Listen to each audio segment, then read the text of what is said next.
Yeah, I guess it was 1989. I had gone to the Armed Forces Staff College, and my follow-on assignment, I just jumped the fence and became the deputy commander of the Joint Reconnaissance Center at LANTCOM. Mm-hmm. And as such, we took turns. There were four of us and some enlisted in our office. We were all recce guys, and we had to brief the SYNC and his staff every single day. And the SYNC at the time was Admiral Lee Baggett. And Baggett was a gruff old guy. I never had any problem with him because I didn't have a problem with admitting that I didn't know everything. And if Admiral Baggett asked me a question and I didn't know the answer, I said, "Sir, I'll have to work on that one for you because I don't know, but I will come by your office and let you know." And he was happy with that. He'd just say, "Go on." But I heard a Navy lieutenant one day who tried tap dancing around a question. And Baggett was all over the guy, threw him out of the briefing room, the auditorium, and told him he didn't want him in his command. And I thought, wow, that's pretty severe. But the more I thought about it, the more I thought, man, it's so simple to just say, "Hey, guy, I don't know, but I'll sure find out." Then working with Admiral Baggett, a lot of times with something that would happen in the recce world, I'd end up in his office trying to explain things to him. My direct boss was a one-star, a Navy admiral. His call sign was Sweet Pea Allen, Richard C. Allen. Great guy. And one of the things that meant the most to me in my career was the Air Force wanted to get rid of the SR-71. And Admiral Baggett needed the SR because of the Northern Baltic subpens. And the SR-71 was the only one that could get decent coverage up there. U-2s, we could send a U-2 up there, but didn't have the staying power. We couldn't get all the targets that the SR could. So looking at everything, Admiral Baggett called us up. He called the J3, Admiral Allen, and told him he wanted somebody to come over and talk to him about why we needed the SR-71 or didn't. And actually, Admiral Baggett, looking at me as an Air Force guy, thought, I know he's going to give me the Air Force position. Well, I put everything together, and we always had to go into the J3, Admiral Allen's office, and brief him first. And on that particular day, I walked into Sweet Pea's office, and first thing he did was grab his hat and say, "Let's go." And as we're walking over to Admiral Baggett's office, I said, "Sir, don't you want to hear what I've got to say?" And he said, "No." And I thought, wow, what's going on? So we sat down in front of Admiral Baggett, and he says, "So tell me about this." And then he looked at Admiral Allen, and he says, "What do you have to say?" And Admiral Allen floored me. He looked at me, and he looked at Admiral Baggett, and he says, I would go, sir, with whatever Larry says. And I thought, holy cow, that's a lot of pressure on me, but it's a lot of support.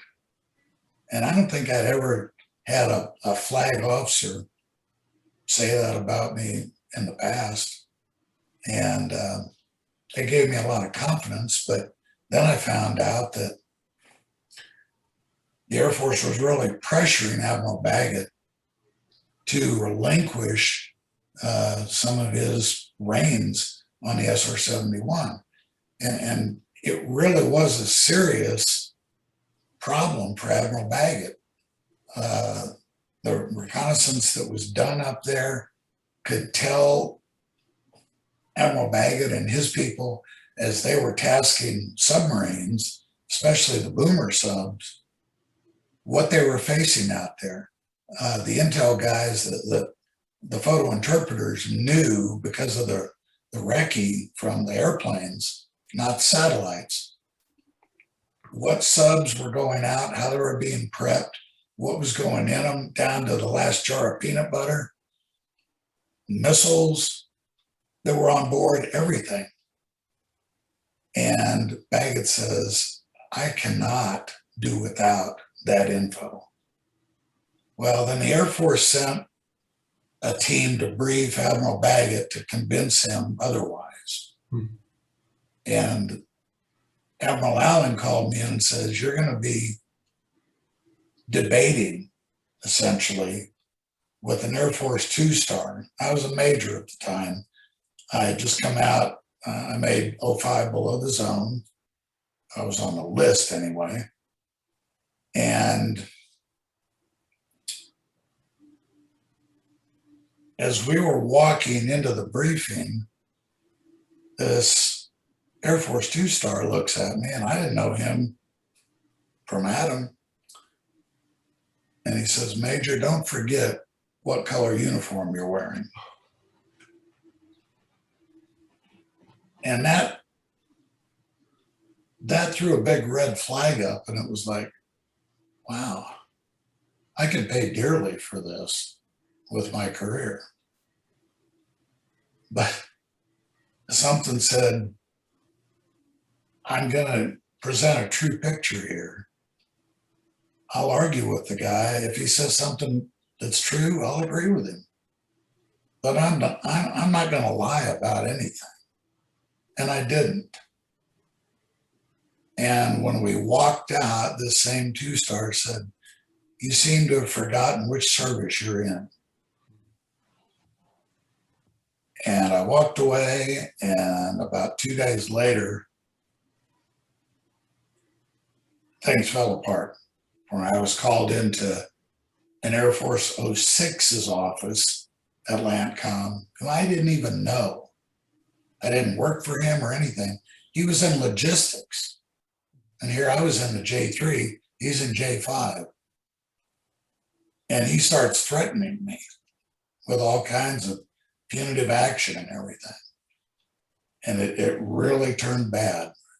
In fact, I was made to meet an administrative discharge board. And I was accused of making false official statements. And I'll say trial, for lack of a better word, it was a proceeding. 3 people on the board, all 06's. None of them had the background that I did. And in the end, they voted to discharge me with general discharge. And they did. In 1991, 2 years prior to retirement, took my promotion away to 05. And it took me 7 years to get that straightened out. And I was never so humbled as to see the people that supported me.